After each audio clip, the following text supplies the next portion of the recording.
Muy buenas tardes a todos. Seguramente se irá sumando gente en un ratito.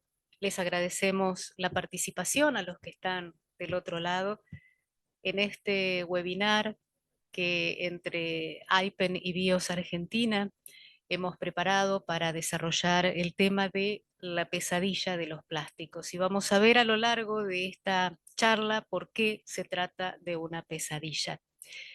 Tratamos con este webinario de ofrecer información para poder tomar no solo decisiones, sino poder difundir la problemática. Sobre cada tema ambiental, habitualmente hay una cantidad de información circulando de dudoso origen, que a veces no se sabe si es producto de algún desvelado que se le ocurrió publicar alguna cosa. Y con el tema de los plásticos, de los microplásticos, de los nanoplásticos, sucede algo parecido. Entonces, este trabajo trata de ofrecer la más certera información sobre el problema de los microplásticos y los nanoplásticos en el ambiente, en las plantas, en la tierra, en el agua, en el aire y en el cuerpo humano. De eso vamos a hablar hoy en este seminario que vamos a empezar en un par de minutos y avisarles que ya en la página de BIOS, que es www.bios.org.ar, está a disposición el informe completo con todo lo que vamos a hablar sobre la ubicuidad de los plásticos y de los microplásticos, la historia y todos los links para poder encontrar los trabajos científicos que dan fundamento a esto que hoy vamos a compartir. Y decimos trabajos científicos que son trabajos publicados en revistas de ciencia, con referato, con control de pares, o sea, datos de la realidad. Cuando algún colega, algún periodista intenta hablar de este tema, aspiramos que tenga en este documento, que insisto, ya está a disposición, lo mismo que un pequeño podcast, para tener información de primera mano y poder comunicar correctamente todo esto del mundo de los plásticos.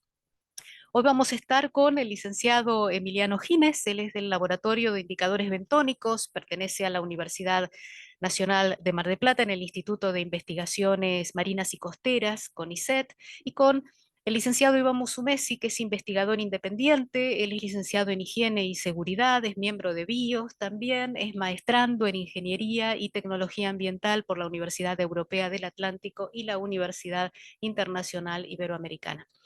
Y voy a abrir yo, que soy periodista en ciencias, presido BIOS, esta pequeña ONG que junto con AIPEN venimos trabajando en este tema de los plásticos. Vamos a avanzar, ya vamos a iniciar esta charla que vamos a tener hoy, que insistimos, todo el material va a estar en bios.org.ar, ya está puesto allí, y luego subiremos, por supuesto, este webinar. BIOS es una ONG que tiene 30 y pico de años de existencia y es miembro de varias coaliciones desde las cuales enfocamos los temas ambientales, de la Red Nacional de Acción Ecologista, de Gaia, de AIPEN, con la cual y a la cual agradecemos profundamente el apoyo para hacer esta campaña, y la Coalición Ciudadana Anti-Incineración. Vamos a hacer, para introducir, un recorrido por los diferentes estadios que tuvo nuestro acercamiento como humanidad al tema del plástico. Hace muchísimos años se empezó a buscar un material que no se disuelva y que sirva para ser impermeable para múltiples usos. Los orígenes los tenemos en la goma laca, en el caucho, ya por el siglo XVIII, en el celuloide. Muchos de los más grandes recordamos esos rollos de película que se prendían fuego, el rayón, que es la nitrocelulosa, y la baquelita, también los grandes nos acordamos de ese material negro y resistente. Pero el plástico, cuando llegó al mundo de la petroquímica, declaradamente petroquímica, y a avanzar en la producción intensa, llega hoy, después de todo este largo camino, a producir aproximadamente 400 millones de toneladas por año. No solamente el volumen que representa, sino las emisiones mundiales de gases de efecto invernadero también son impactadas por la industria del plástico. Los productores de plástico están más o menos distribuidos de esta manera. Como ven, China se lleva las palmas, Europa luego y América del Norte después. Y tenemos a un Asia en general que produce la mitad del plástico del planeta. El plástico no viene solo, el plástico viene acompañado por una serie de sustancias que se le agregan y las vamos a ver claramente en su peligrosidad a partir de la incorporación a nuestro cuerpo o a la comida o al aire o al agua de estas sustancias que acompañan al plástico. Son productos que no están pensados para que estén adentro ni de nuestra comida, ni del aire, ni de nuestros cuerpos. Son los aditivos que le dan distintas características a los plásticos, más blandos, más duros, transparentes, de color, más rígidos, flexibles. Y esas características, el pequeño pedacito de plástico, cuando el plástico se hace partículas pequeñas, las lleva consigo. Son microplásticos y nanoplásticos, menores de 5 milímetros hasta tamaños tan pequeños como los nano, que no superan los 100 nanómetros, son muy pequeños. El de los dedos que está en la foto es precisamente un microplástico. Los nanoplásticos son quizás los más peligrosos de todos, porque son tan pequeños que atraviesan membranas celulares, vasos sanguíneos, y lo vamos a ver ahora. Empecemos por las plantas. Yo voy a hacer toda una introducción y ustedes todo esto, reiteramos, lo encuentran en bios.org.ar, el documento grande de plásticos en donde están todos estos links para que puedan consultar, comunicarse con los autores, si hablan chino, si hablan inglés, en español, porque tenemos de todos los países que han estado trabajando en este tema.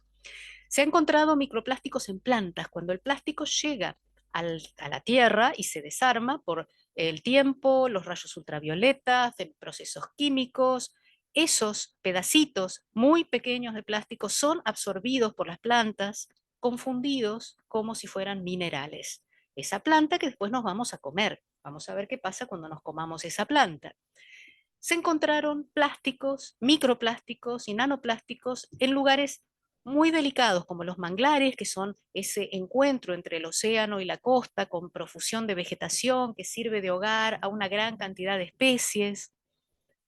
También en el Ártico, en las costas del Ártico, en donde era casi improbable que se pudieran encontrar.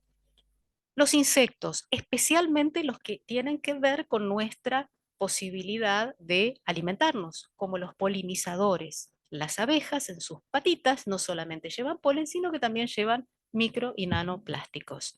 Y lo más complicado que se encontró fue que los microplásticos, y eso es un excelente trabajo de la Universidad Nacional de Rosario, interactúan con los pesticidas, potencian el efecto tóxico en el organismo humano cuando el microplástico a la vez tiene pesticida, como por ejemplo las partículas de los bidones con los cuales se porta y se lleva de un lugar al otro los productos químicos para el agro. También el tema del mar y el tema del aire. Hace poco Japón sacó un trabajo muy bueno de los microplásticos que llovían sobre el Atlántico. ¿De dónde salían esos nanoplásticos que llovían sobre el Atlántico? Se evaporaban del mar y llovían, porque son tan pequeños que se van con las moléculas de agua y caen cuando llueve. El océano está intercambiando no solamente dióxido de carbono y todo lo que sabemos que sirve, sino que también está intercambiando plásticos. Además, estos pequeños pedacitos de plástico son un vehículo fascinante para los microorganismos. Trabajos en torno a los centros médicos encontraron que en el aire los microplásticos portan virus que lo usan de casita y van de aquí para allá y nosotros nos lo respiramos. Insisto, todo esto lo pueden linkear desde bios.org.ar, en donde están todos los datos para que puedan encontrar. Claramente vienen imaginando, también nos comemos los microplásticos y los nanoplásticos. De esto hay una gran cantidad de trabajos, creo que es en donde más se trabajó a nivel científico, es la cantidad de micro y nanoplásticos en los alimentos, o sea que estamos comiendo plástico. ¿Qué pasa con la placenta? Se ha encontrado, y esto es terrible, se ha encontrado en la placenta y al encontrarse, como vamos a ver luego en el torrente sanguíneo, ¿qué pasa con los fetos en desarrollo? ¿Qué le hace esto a un feto en desarrollo? Como recién se está empezando a decir, miren lo que pasa, todavía no hay datos ciertos de qué nos puede suceder, qué le puede suceder a un bebé. Hace bastante poco, este es un trabajo muy reciente, se encontró en el tejido profundo pulmonar microplásticos en casi todas las muestras que se utilizaron. Este es un interesante trabajo también para revisar. Y por supuesto, si anda por ahí, anduvo por la sangre lo distribuye y en diferentes órganos se va metiendo. La incorporación de los micro y nanoplásticos en el cuerpo se ha hecho completamente ubicuo. En leche materna era esperable, en leche materna humana, en 26 de las 34 muestras que se utilizaron en este trabajo. Microplásticos en el cerebro. ¿Qué va a pasar con eso? No lo podemos saber. Y se pide a la ciencia que investigue a ver qué va a pasar cuando estas partículas que pasaron por la barrera hematoencefálica entren a nuestro cerebro, como ahora ya se determinó que están. ¿Qué va a suceder? Nadie lo puede saber. Afortunadamente, y con esto termino mi parte y le doy paso a Emiliano Gines, Naciones Unidas se dio cuenta de que esto se había ido de madre y empezó a trabajar en un tratado, el primer tratado de plásticos, para intentar prohibir sucesivamente aquellos plásticos que puedan ser reemplazables. Hay una cantidad de plásticos que van a tener que seguir utilizándose, por lo menos por ahora, como por ejemplo los de uso médico, los de catéteres, los de elementos que no hay una sustitución todavía clara. Pero vamos, que la mayoría de las cosas que usamos de usar y tirar, de descarte, son prácticamente todas plásticas.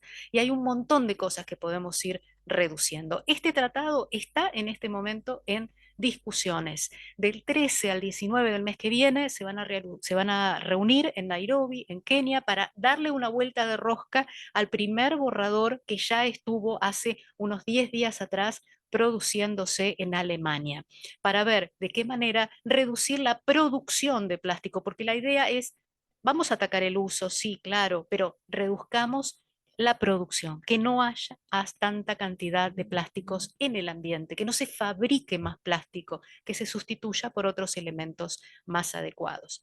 Con todo este contexto, vamos a ver qué está pasando en la realidad real, además de esto que vimos que era la realidad real, en la realidad geográfica, en nuestras costas, con Emiliano, y vamos a ver qué pasa en una especie, la más consumida en Argentina, como es la merluza con Iván Musumeci. Vamos a Emiliano. Yo voy a dejar de compartir pantalla. Acá tienen el link, bios.org.ar y IPEN, por supuesto, si quieren consultar, en IPEN hay de todo, en todos los idiomas, porque es una coalición internacional, para poder eh, encontrar más información. Vamos a Emiliano. Emiliano, cuando gustes, compartir Muchas pantalla. gracias, Silvana. Paso a compartir. Eh, Ahí está. A ver.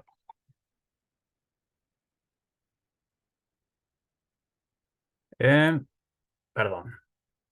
Perfecto. Ahí. ¿Cómo se ve? ¿Se ve bien? Perfecto. Bien. Bueno, como me presentó Silvana, actualmente yo estoy realizando mi doctorado en la Universidad de Mar del Plata. Estudio la contaminación por microplásticos en la costa de Mar del Plata y provincia de Buenos Aires. Bueno, mi ámbito es netamente digamos, marino, entonces voy a pasar a definir lo que se considera residuo marino, que es cualquier sólido que haya sido manufacturado por el ser humano y sea abandonado o llegue al ambiente marino por transporte, digamos. Todo lo que sea de origen natural está descartado. Bien. Voy a reiterar en algunos puntos, quizá me pise con Silvana, pero bueno. El 92% actualmente, el 92% de los desechos en el ambiente marino son plásticos. Y estos son o sea, en su mayoría se presentan como microplásticos o nanoplásticos. Estos son comunes a la vida cotidiana, presentan muchas características deseables, como describió antes Silvana, y actualmente forman parte de nuestra vida cotidiana. Todo, prácticamente no hay un artefacto, artilugio que utilicemos que no esté compuesto en su totalidad o en alguna parte por material plástico, lo cual lo hace cosmopolita. Bien, todo termina en el mar. A la larga o a la corta, así sea un envoltorio tirado en la cordillera de los Andes, ya sea por transporte por el viento, por cursos de agua, termina en el mar. Así que lo que es el principal lugar de impacto, digamos, está documentado en fauna marina, hay inmensa cantidad de documentos, ya sea por enredo, ingestas, y una vez que llega al mar, esto entra en lo que son las corrientes oceánicas. Estas corrientes tienen giros oceánicos naturales, donde se concentran las partículas que no han llegado a sedimentar, digamos. Estas partículas es como si fuera una gran sopa de partículas de plástico tamaño micro, meso y macro plástico. Micro, es, como dijo Silvana, es de los 5 milímetros hacia abajo. Mesoplástico está entre 5 milímetros y 2,5 centímetros. Y se consideran macroplásticos ya mayores de 2,5. Esto no es arbitrario, sino que estas medidas están diseñadas como para medir la interacción con diferentes tipos de biota. Estas islas, bueno, deben haber visto ya fotos en varios portales, son bastante dramáticas. Por ejemplo, la más grande que está en el Pacífico Norte, es la Gran Mancha de Basura, se calcula 79.000 toneladas de plástico flotando. Equivale a 5 veces la provincia de Buenos Aires en superficie. O sea, estamos hablando de un problema mayor. Acá abajo se ve Hawái, por ejemplo, y hay muchos trabajos y registros fotográficos de playas de Hawái donde la arena parece multicolor, dada la cantidad de partículas chiquititas que le va dejando. Cuando llegan al mar y en el transporte, digamos, van sufriendo, todos los residuos plásticos van sufriendo cierta erosión, ya sea por el transporte por el viento, por la fotooxidación, digamos, cuando le pega el sol se reseca y se vuelve cada vez más quebradizo y va reduciendo su tamaño al tamaño desde macroplásticos a microplásticos. Esto hace que vaya logrando cada vez tenga mayor interacción con la biota principalmente, y al reducir su relación de superficie-volumen, o sea, es cuando la partícula es más chiquitita, tiene una mayor superficie de contacto con el entorno, como contaba Silvana, se le adhieren muchos contaminantes que hay en el medio, entre ellos los pesticidas, los herbicidas. Esto lo que hace es que la partícula diminuta se vuelva como una microbomba de contaminantes, y tenga más contaminante incluso del que está en suspensión en el medio marino. Nosotros dividimos la playa en compartimentos. Un compartimento es el agua, el otro es el sedimento, que sería la arena, la biota, todos los organismos vivos, y la atmósfera. Bueno, en el agua es el destino final, como ya les había dicho. Prácticamente el 90% de todas las aguas residuales a nivel mundial se largan al mar sin más, sin ningún tipo de tratamiento o filtración previa. Para ponerles ejemplos por ejemplo, una lavadora doméstica emite una media más o menos de 1900 partículas por lavado. En realidad, las partículas no son en sí, o sea, según la morfología se los clasifica. Principalmente lo que nos vamos a encontrar en el medio son o fragmentos chiquititos, producto de la fragmentación, digamos, en sí, o fibras textiles, que son las que viajan al medio y son las más abundantes. Los pluviales, las salidas de los arroyos, los efluentes cloacales o emisarios submarinos también son fuentes de aporte al medio marino. En el sedimento, acá como ven en la foto chiquitita de la mano, bueno, esas son las partículas fragmentadas, digamos. Esta foto que se ve hacia la derecha es Mar del Plata, es la playa de Constitución y la costa, después de una tormenta, donde el pluvial descarga directo, después les voy a mostrar más fotos, el pluvial descarga directo a la playa. Esto ocurre en Mar del Plata, ocurre en todos los pluviales que todos dan al mar y ninguno tiene ningún sistema de retención diseñado, y post tormenta nos encontramos con estas fotografías donde la basura abunda, arrastra toda la basura de la calle, queda en la playa y después, según la corriente, es secuestrada generalmente y transportada en el mar. Bueno, en la biosfera. Prácticamente no hay registro de no interacción con biota, digamos. Desde tortugas marinas, grandes mamíferos, aves, peces, mejillones, ostras, todos de una u otra forma terminan ingiriendo residuos plásticos. Hoy, lamentablemente, no hay uno que sabe.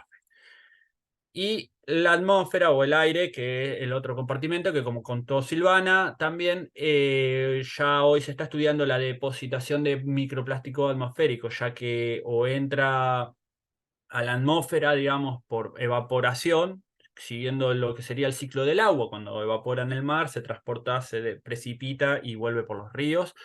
También es transportado por los vientos. Y bueno, lo tenemos, con lo que lo tenemos en todas partes del mundo. Y hay trabajos, por ejemplo, donde quisiera sacar esto, pero en Londres o en París, donde ha medido unas tasas de deposición bastante importantes. En Londres, que anda, no lo llevo a ver, pero creo que andaba alrededor de los 900 microplásticos por metro cuadrado por día, y en París entre 2 y 335. Actualmente en Argentina hay varios grupos en diferentes localidades, en Córdoba, Bahía Blanca, incluso acá en Mar del Plata, que han empezado a medir la tasa de depositación de plástico. Y lo terminamos ingiriendo, porque el plástico llega al mar, este se fragmenta, entra en los peces, desde el plancton. El plancton se divide en zoo y fitoplancton. El zooplancton ingiere plástico, ya sea por contacto, porque son filtradores, generalmente ingieren partículas, las digieren y las defecan. Bueno, pueden ingerir partículas de plástico, con esto ingieren los contaminantes adheridos a dichas partículas, lo asimilan en su organismo y después lo pasan en la cadena trófica, lo pasan todos esos contaminantes a quien se come el zooplancton, el pez que se come el plancton, y a su vez quien se come el pez está comiendo una acumulación, lo que se llama bioacumulación de contaminantes. Esa es una gran problemática, porque se le adhieren todo tipo de contaminantes que hay en el medio. ¿Consumimos plástico? Bueno, ya los registros, digamos, a nivel orgánico ya los describió Silvana, pero para que más o menos tengan una idea, según sexo y edad, las cantidades que se ingieren son abrumadoras. Por ejemplo, en alimentos, entre 39.000 y 52.000 microplásticos al año. Por inhalación o respiración, entre 74 y 121.000. Y en el agua de beber también, depende. Si bebemos agua embotellada, vamos a consumir mayor cantidad de microplásticos de la que si bebemos del grifo. En una estimación aproximada, de nuevo, según dieta, según eh, edad y sexo, digamos, se promedia, se dice que consumimos 5 gramos de plástico por semana en los peores casos, lo cual equivale a una tarjeta de crédito a la semana. Al mes, un bloque de Lego, y al año estamos comiendo cuchillo, tenedor y plato en cantidad de plástico por persona, lo cual es bastante dramático. Yo ahora les voy a contar un poquito de lo que es mi trabajo. Acá hay una foto, estamos en la playa popular de Mar del Plata, mi director, mi compañera y yo realizando el muestreo. El objetivo de mi trabajo principalmente fue evaluar la concentración de microplásticos en 3 compartimentos: en biota, agua y sedimento. En biota tomé como organismo los mejillines, que son bivalvo adherido a las rocas, que crecen son muy abundantes y son bivalvos filtradores. Entonces es un bichito que chupa agua, retiene las partículas de las cuales se alimenta y expulsa. En esa circulación que genera, retiene partículas plásticas y puede servir como un indicador de la contaminación que hay en el medio, digamos. Evaluar la concentración de plásticos antes y después de la temporada de verano, ya que Mar del Plata es uno de los principales destinos turísticos de Argentina. Entonces, hablando a nivel costero, digamos, ¿no?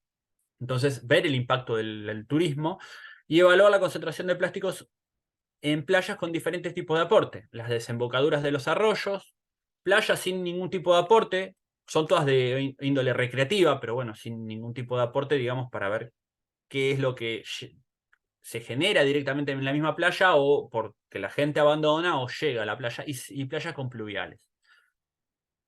Ejemplos de playas con pluviales. Bueno, a la derecha está, esta es la salida de Constitución, es un gran pluvial que arrastra de una importante avenida de Mar del Plata, arrastra toda la basura en la lluvia y sale por este suerte de arroyo directamente a la playa. En la de arriba es otro sitio de muestreo, una playa Aguirre se llama, y acá, por ejemplo, estamos viendo la foto donde está el niño jugando en aguas pluviales. Esto está directamente conectado al mar, pero hay un charco bien evidente el turismo, a veces por ignorancia de la situación y de los peligros, nos encontramos con este tipo de fotos que es lamentable. Salidas de arroyo, estas son Mar del Plata, las salidas de arroyo son principalmente, dan al sur de la ciudad, donde está menos densamente poblado. Acá hay una foto en el margen izquierdo inferior donde ven los mejillines, que son mi objeto de estudio, uno de los compartimentos donde lo mido. Acá estamos haciendo un trabajo. En mi trabajo lo que hacemos es levantar en la línea de pleamar, de máxima de marea, nivel de marea máximo, digamos, levantar, hago un tamizado de parches de arena y retengo todos los residuos que me encuentro ahí. También me junto bolsas, o sea, en realidad recipientes con sedimento. Tomo muestras de agua de la playa y de bivalvo, todo al mismo tiempo, digamos, para tener una foto instantánea de la situación. Y esto es lo que me encuentro. En el margen superior izquierdo se ve ahí toda una mugre terrible. Esto es, ni bien lo saco de lo que junté y tamizado, y realizo una clasificación por tamaño y por tipo de ítems. Y acá hay dos ejemplos. Por ejemplo, las colillas de cigarro es el ítem más abundante. Están fabricadas de acetato de celulosa, lo cual es plástico. Y en otra foto se ven partículas chiquititas. Las más chiquititas se encuentran, que son lentejitas, son plásticos primarios, que son plásticos, son lentejitas de plástico que se utilizan, se funden y se forman bolsitas, se forman cualquier otro impreso de plástico. Esta es foto de mi laboratorio. El protocolo de sedimento es diferente. Las muestritas de sedimento, yo lo que hago es realizar le hago una flotación y hago una separación de las partículas. Primero hago un tamizado, después hago una flotación en una solución pesada salina. Agito una submuestra de sedimento y salen a flote los microplásticos chiquititos, y yo ahí lo pipeteo. Esta es una pipeta, lo levanto, realizo una filtración y después observo lo que hay. Generalmente son plásticos por debajo de las 300 micras. Son 300 micras, sería un tercio de milímetro más o menos, como para que tengan una idea. Y hago una identificación en lupa.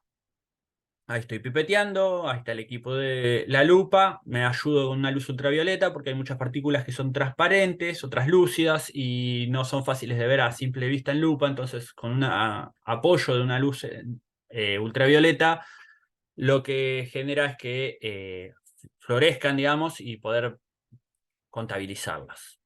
Acá un poco también los mejillines, los cuales los separo individualmente, los peso, los mido para ver el estado del mejillín y le realizo una digestión en una solución de cloruro de potasio, que es para digerirlos y disolverlos. O sea, separo el mejillín, abro las valvas, echo el mejillín en la solución de cloruro de potasio y eso lo disuelvo al cabo de 48 horas generalmente y lo filtro y observo en el filtro lo que había en partículas en el mejillín. Y bueno, abajo en el margen derecho por ejemplo, se ve una partícula iluminada con luz UV. Ahí pueden ver cómo resalto, como la observo yo. Esto no debe tener más, no se llega a ver la grillita de medida, pero no debe tener más de 50 micras. Es muy chiquitita. Bueno, mi sitio de muestreo es, como les dije, Mar del Plata, de norte a sur. Tomé 9 puntos, en los cuales tomé 3 pluviales, 3 playas sin aporte y 3 salidas de arroyo, como les había indicado. Y bueno, acá les voy a hacer un pantallazo breve de los resultados, como para que vean y tratar de explicárselo. En morado se ven las playas que tienen las salidas pluviales, como les había nombrado. Constitución, Aguirre y Bristol son 3 playas que muestré, y como pueden ver son playas eh, con, son las que presentan mayor abundancia de microplásticos. La Luna Azul, Popular y Playita son playas sin aporte, pero bueno, acá en el centro, que es la Popular, es una playa céntrica que tiene mucha llegada de gente, por ende no hay, y tampoco hay un sistema de limpieza constante, entonces esto aumenta sus valores y se observa. En las pruebas que hice entre el uso recreacional, el pluvial la salida de arroyos, acá pueden ver que en las 3 tamaños que yo les describí, microplásticos, meso y macroplásticos, acá evidentemente muestra esto, que los pluviales son los mayores aportantes de residuos a la playa, y como yo les dije, el 92% son plástico, entonces esto lo es. Probé diferentes factores eh, para ver la temporada, por ejemplo, como les había dicho, y entre ellos yo separaba las partículas, las contabilizaba como fragmento y como fibra para ver si estos tenían un comportamiento diferente o no, tanto en agua, en sedimento como en biota. Estos resultados que pueden ver es en agua y en sedimento principalmente. La temporada siempre deja un mayor impacto y una mayor abundancia de residuos. Y bueno, es una pequeña fotito para que más o menos vean cómo fue mi proceso de la obtención de los datos y el procesamiento de los resultados que llego, digamos. Que principalmente en Mar del Plata, bueno, los grandes aportantes de residuos plásticos son las salidas de pluviales, y el efecto de la temporada turística es bastante, genera bastante impacto. Es importante con conocimiento y base de esto se adopten, los tomadores de decisión adopten medidas como para empezar a contrarrestar estas evidencias, digamos, como pueden ser, digamos, sistema de recolección constante de residuos en playas, campañas de concientización mantenidas en el tiempo, digamos, y algún sistema que entrampe los residuos que arrastran los pluviales, que lo han propuesto más que nada hoy en campaña, pero bueno, hasta ahora estamos todos a la espera de que haya algún cambio. Yo hasta acá he llegado. Muchas Bien. gracias, Silvana. Cedo ahí. Gracias a vos, Emiliano, muy claro. Sí, por el chat, un participante, Jorge Rabey, que siempre está desde hace medio siglo con estos temas, solicita un poco que haya, al menos la idea, ¿no? Más difusión también de estas cosas, que no sea solamente volver a investigar cosas que a lo mejor, no la tuyo, que lo tuyo aclara todo lo que está pasando en esta costa en particular, pero sabemos que no se está invirtiendo mucho en investigación en esto, y son casos así como los tuyos que sea, por las suyas se deciden hacer esto para echar luz sobre este tema, y después lo difícil es hacerlo comunicar, ¿no? ¿Cómo hacer para que se entere la gente de esto? Este es un pequeño Sí. esfuerzo para que se enteren por lo menos los, no sé, 28, 29 que estamos aquí hoy, y después a través de, insisto, la página de BIOS, ¿no? Ahora vamos a ver qué pasa en la panza de las merluzas que andaban por toda esa costa Ah, en la cual vos levantaste toda esa cantidad de basura plástica. Iván, ¿tenés tu presentación a disposición ya para compartir? Sí, ahí ya compartimos. Avísame si se ve bien. A ver, abrila. Ahí Bien, está, perfecto. ahora sí. ¿Qué tal? Buenas tardes, mi nombre es Iván Musumeci. Yo estoy terminando un trabajo de maestría en Ingeniería y Tecnología Ambiental, y el tema elegido, bueno, fue la presencia de microplásticos, la identificación de microplásticos en el tracto digestivo de peces comerciales como es la merluza, ¿no? En una zona comprendida específica, que es el frente de talud bonaerense. Para que se hagan una idea, es la zona más cercana de actividad pesquera, digamos, de la zona de la provincia de Buenos Aires, más cercana a mi ciudad natal, que es Mar del Plata, en donde donde se centraliza este estudio, que son barcos que parten de la costa de Mar del Plata hacia ese talud, en donde hay una gran actividad pesquera y una actividad biológica de la merluza. La inspiración, básicamente, en su momento cuando yo la empecé, este trabajo data del 2021, eh, fue cuando se empezó. Había mucha información sobre microplásticos. Hay, o sea, estudios exhaustivos, bueno, como el de Emiliano, como el que acaba de presentar. Bueno, de lo que tiene que ver con la transformación, el destino en el océano, las sedimentaciones en el lecho marino y a diferentes profundidades. Básicamente hay un gabinete de zooplancton por el Instituto INIDEP, que es Instituto Nacional de Desarrollo Pesquero, que tiene un programa de dinámica del plancton marino y cambio climático, ¿no?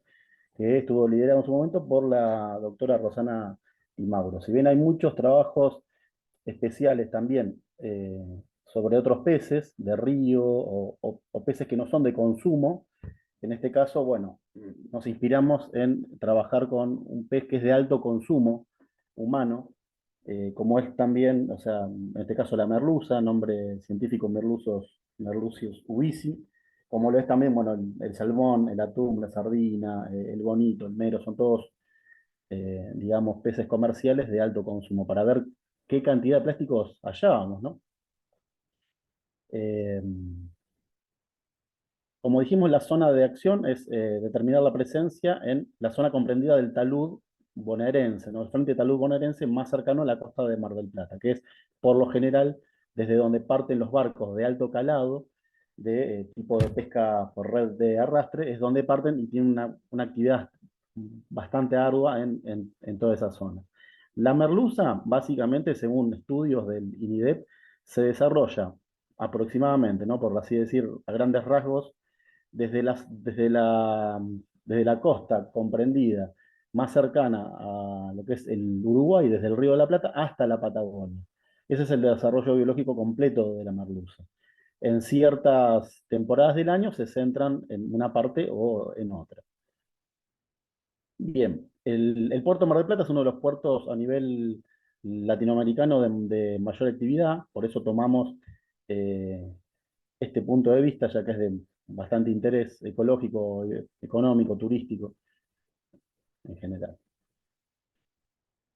Cuando nosotros hicimos la investigación esta, que se tomaron alrededor de 30 muestras en principio, perdón, 40 muestras en principio, en un solo lance, nos dimos cuenta que en esa temporada estaba saliendo más merluza juvenil, que si bien está apta para el consumo, porque no es que estaba vedada, la merluza juvenil es una merluza que es un poco más pequeña a la merluza adulta, que es la que generalmente uno se encuentra. Pero eso nos pareció bastante interesante, ya que si justamente estamos analizando muestras de merluza juvenil, y si en esa hipótesis, que es de donde partió este trabajo, podíamos hallar microplásticos en el tracto digestivo, quiere decir que la tasa de ingestión a mayor tamaño va a ser mucho mayor y seguramente podríamos encontrar mayores cantidades, ¿no?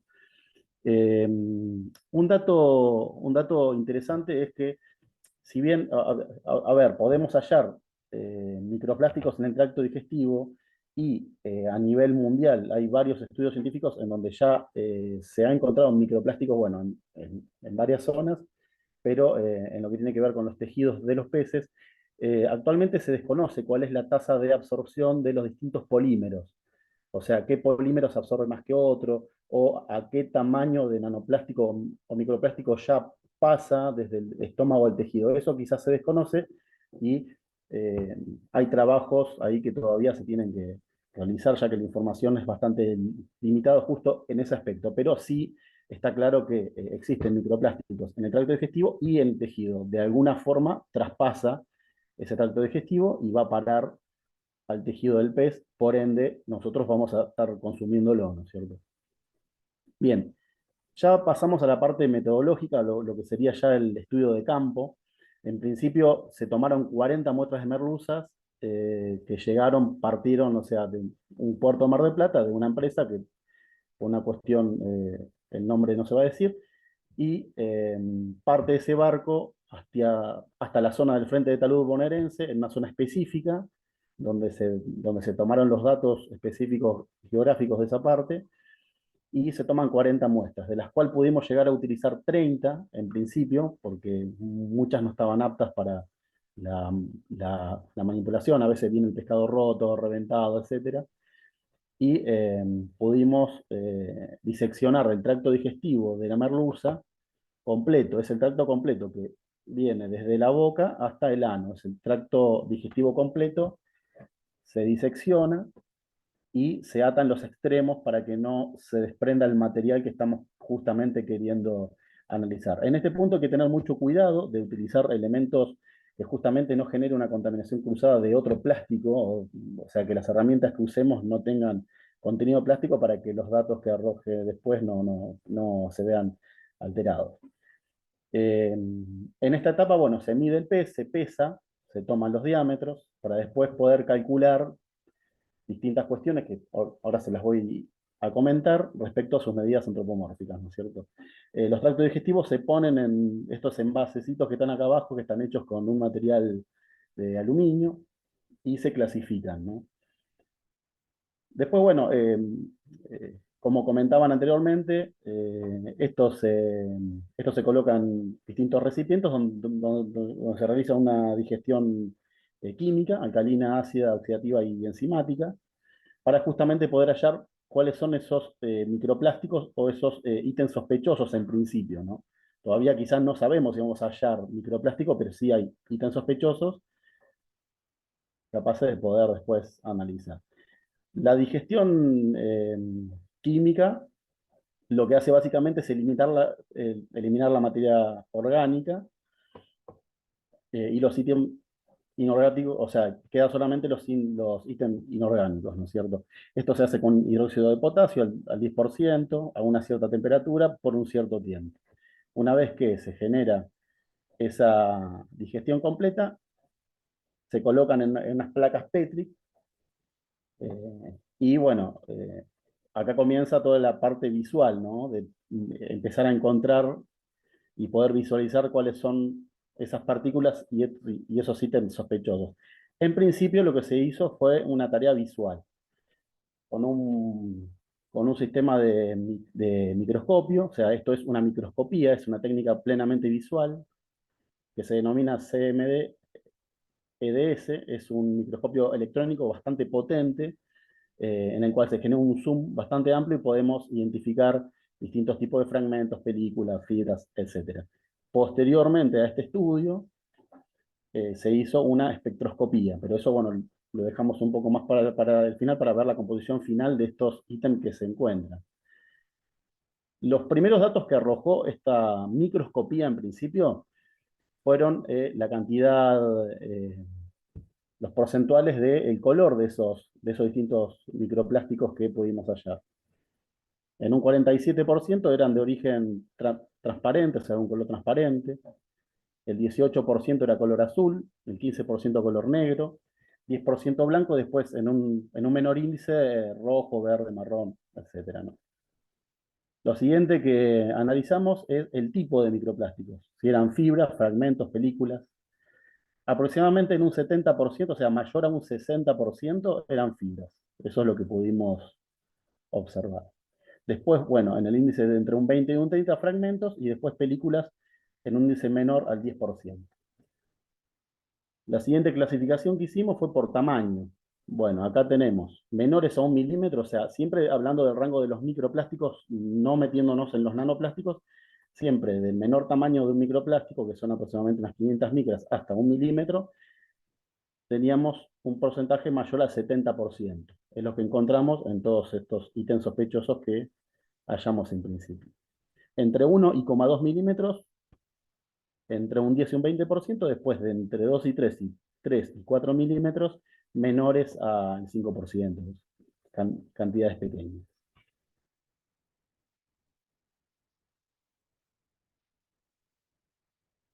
En este último paso, acá ya nos metemos en lo que es la microscopía Raman, el sistema Raman de lo que es espectroscopía, perdón, en donde ya directamente se analiza la molécula, o sea, cuál es la composición interna de la molécula.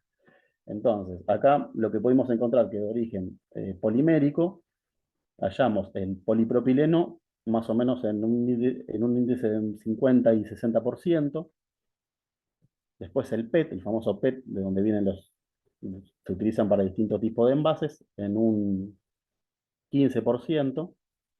Después el poliestireno en un 2%. Después de origen, o sea, esto era de composición polimérica. Y después de origen antropogénico, que serían fibras, digamos, eh, celulósicas, como si fuese algodón o todo para la industria textil, se encontró un 12%. Después, bueno, otros compuestos que se usan para hacer pinturas, tintes, etcétera, también en un 12% es lo que pudimos hallar. Básicamente, a modo de conclusión, de los 29 ejemplares, eh, tuvimos un origen antropogénico, o sea, en el tracto digestivo encontramos una abundancia entre el 4,6 más o menos 2,9 ítem por individuo. En total se identificaron 135 ítems y esa fue la tasa de ingestión que dio, ¿no? Es una tasa bastante abundante. Básicamente, como observaciones, la identificación de este tipo de polímeros justamente permite eh, poder hallar un resultado concreto que sirva para la toma de decisiones, o sea, la creación de leyes o, digamos, o distintas decisiones desde el ámbito político, ecológico, que se puedan llegar a tomar para revertir estos problemas. Algo que quería destacar, o sea, quería decir una última cosita, un último dato, eh, antes de despedirme, es que en el año 2018 la revista Dinner hizo público datos alarmantes de contaminación en donde se encontró en las costas de Estados Unidos que la contaminación del plástico era mayor al 90%, lo que es la contaminación del mar, ¿no es cierto? Y luego, bueno, básicamente algo que publicó la ONU en el año 2017 es que si básicamente seguimos al ritmo en el cual seguimos contaminando el mar, aproximadamente para el año 2050 habría más contaminantes plásticos en el mar que organismos vivos. O sea que esto es un tema bastante alarmante, digamos, ¿no es cierto? Así que bueno, muchas gracias a todos. Gracias, Iván, por la presentación y por el trabajo. Gracias a Emiliano Ginés también por su presentación y por su trabajo. Está la gente de Salud Sin Daño escuchándonos, que son aquellos que están tratando denodadamente desde hace mucho tiempo, por cierto, de lograr que todo lo que es la parte de plásticos para medicina sea en lo posible sustituido y hacen un trabajo realmente excelente. Salud Sin Daño es un lugar muy lindo como para entrarle a ver todo lo que están haciendo y es una red internacional y Médicos por la Salud Sin Daño. Y luego, bueno, me parece que las tres presentaciones que hemos hoy compartido van hacia la necesidad de la toma de decisiones políticas de la reducción de plásticos de un solo uso, decisiones políticas de la reducción de plásticos del tipo de botellas plásticas que son uno de los grandes protagonistas de las montañas de basura y realmente también, afortunadamente, con el acuerdo internacional que se está tejiendo lentamente en este momento, la eliminación de los tóxicos que acompañan los plásticos, con lo cual habría un capítulo menos del cual preocuparse. Promover a que haya más difusión de estos temas porque realmente ha sido como un tsunami muy silencioso. Los que ven que ya estamos con plásticos en el cuerpo dicen, pero ¿cómo puede ser de un día para el otro? No, vienen desde hace tiempo y recién ahora se está empezando a identificar. Y cuando vemos las cosas como las que presentó Emiliano o presentó Iván, nos preguntamos lo mismo. ¿Desde ayer está el mar así? No, está desde hace mucho tiempo. ¿Los peces tienen esto desde hace poco? No, desde hace mucho tiempo. ¿Qué pasó en este tiempo que como habitantes del planeta no nos dimos cuenta, no nos contaron, los que sabían no lo contaron demasiado y cómo hacer para ahora empezar a revertir esta situación. Es un gran desafío que hay por delante con el tema de los plásticos. Miremos alrededor en este momento y sobre nuestra mesa seguro que hay un montón de plásticos. Tenemos que aprender a hacer ese clic, ese cambio, porque antes de la vida plástica había vida en el planeta y se vivía y se hacían un montón de cosas y creo que un buen camino es empezar a ver caminos de sustitución. No saber qué hacer con el plástico al final del uso, que está bien y hay que hacer algo con él, pero no centrarnos en ponernos a ver qué podemos fabricar con el plástico que se desecha, sino no desechar plásticos. En la punta de la línea está el problema.